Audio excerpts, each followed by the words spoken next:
All right, my friends. So I wanted to go ahead and just kind of give you a little bit of a brief overview of an annotated bibliography and exactly what I'm looking for. So we spoke a little bit in class just about exactly what an annotated bibliography is.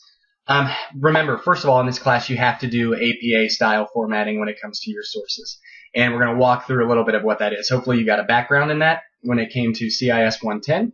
But now we're going to kind of take it to the next level and just make sure that every period is in the right place, every date is correct, and we just want to really make sure that we utilize APA correctly.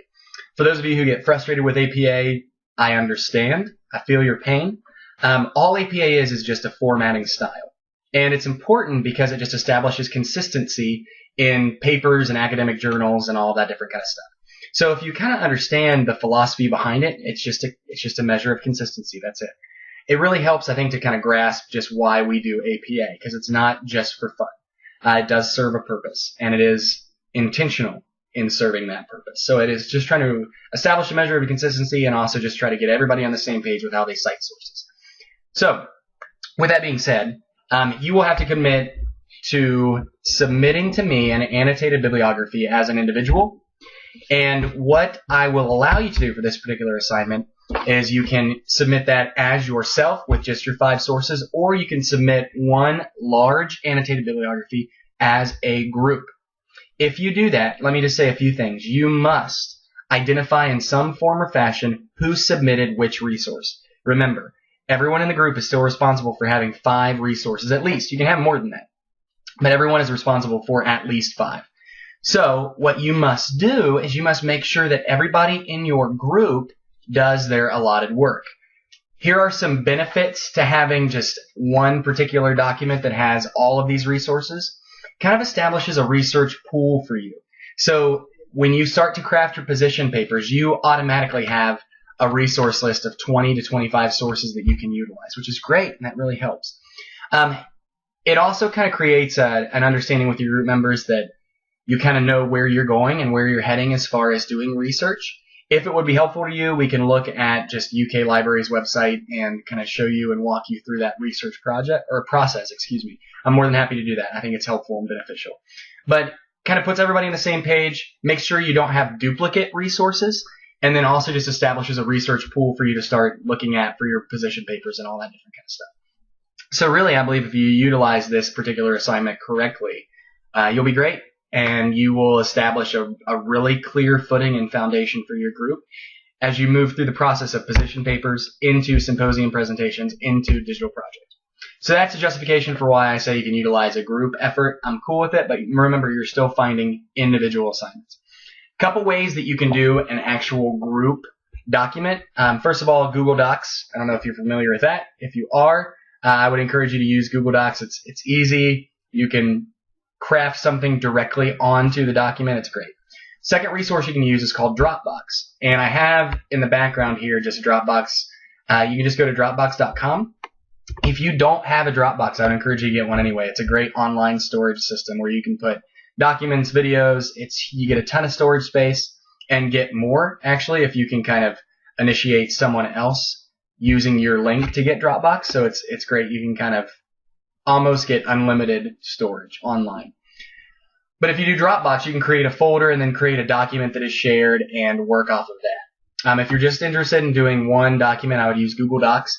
If you're interested in doing a document and then also having a folder where everyone can put their resources, and you could do that by just saving the PDF and then uploading them into a Dropbox folder. If you're interested in doing that, and I actually think that probably is the wisest thing to do, so you don't have to go searching again for these resources, then I would use Dropbox, and I would just create a folder. So as you're looking at, first of all, let's just look at submitting.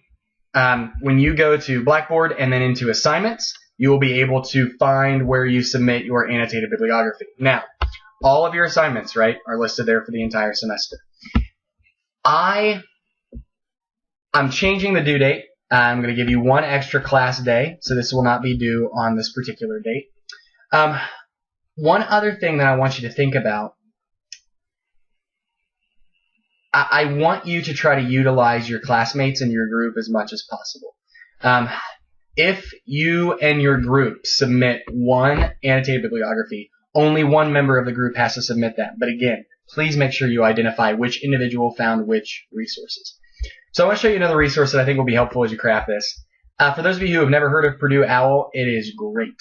It will give you APA, MLA, Chicago, Turabian, all of these other formatting styles that will be helpful as you craft a paper in APA format. Now, as you look at an annotated bibliography, basically what it is just an annotation is just a summary or an evaluation. So what you want to do is you want to summarize your articles or books that you found and kind of give a brief overview of what they talk about, and then also evaluate whether or not the source will be good for your particular paper or your particular topic.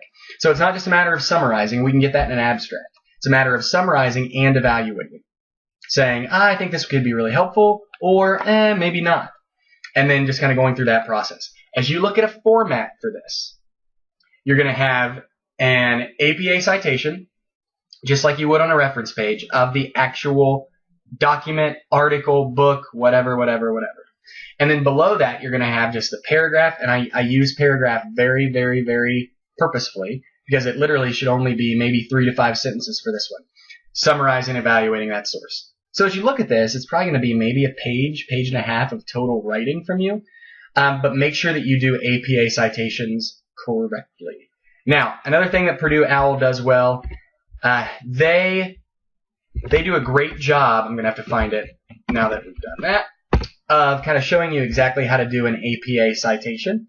So if you look at APA style in Purdue OWL, they can kind of give you a guide in just how to cite different things.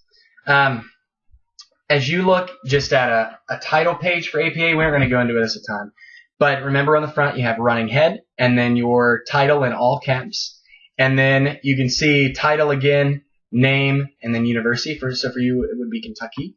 There is a page number at the upper right, but that does not have P or anything in front of it. It's just the page number. And then go into an abstract, but I'm not requiring you to do that. Here are just some examples of individual resources. So APA, if you look at this, it's last name, first initial, date. You do not have to worry about, for most of your resources, you will not have to worry about a May 5th or any other specific date. And then depending on how exactly you cite your source and what you're citing, you'll either do title, and then potentially journal title, and then journal volume number, and then page numbers, so on and so forth. The great thing with you guys is that you actually have a lot of different resources that you can use to even just Google, hey, book 1 author, book 2 authors, edited book, chapter of an edited book, journal article, etc. You can Google that and find it. We'll also walk through that in class as well, which I think will be helpful. So you can even look, let's do reference list for books. So a book, author, initials, year of publication, title in capital, just in italicized, and then city, state, colon, publisher. That's it. That's it. So once you look at it, it's really not that hard, but there are some things you have to be aware of as far as periods and all that different kind of stuff. 2 additional assignments that I want you to do as part of the APA annotated bibliography. This is not a separate thing. This is as you're working towards the annotated bibliography. On page, I believe it's page 159 of your workbook. It kind of walks you through the process of identifying a topic, all this different kind of stuff. You already know your position paper topics. So what I want you to do is just answer number 5 on page 159 of your workbook. All that's going to focus on is just organization of your position paper, organization of your subtopic, and kind of looking at this big picture view of exactly what your position paper is going to look like. The second thing that I want you to do is actually more annotated bibliography specific. It's page 161 of your workbook, and all that's going to be is just helping you write your annotated bibliography. That's it. So that's just an additional resource. If you do not want to rip those out, that's okay. You can just show me that you've completed those, and I'm fine with that. If you want to type everything and submit it via email, I'm okay. But because this is a hybrid course for this particular day, your participation is not just the annotated bibliography, say that 20 times fast, but also the additional resources that I assign on top of the annotated bibliography. So it's page 159, number 5, page 161, just completing that, and I think that that will help you complete your annotated bibliography more effectively. So if there are any questions, please feel free to ask me. But overall, I really think that If you utilize your group well, and if you utilize this assignment well, it's going to make a world of difference as you start to move through the process of developing your position paper.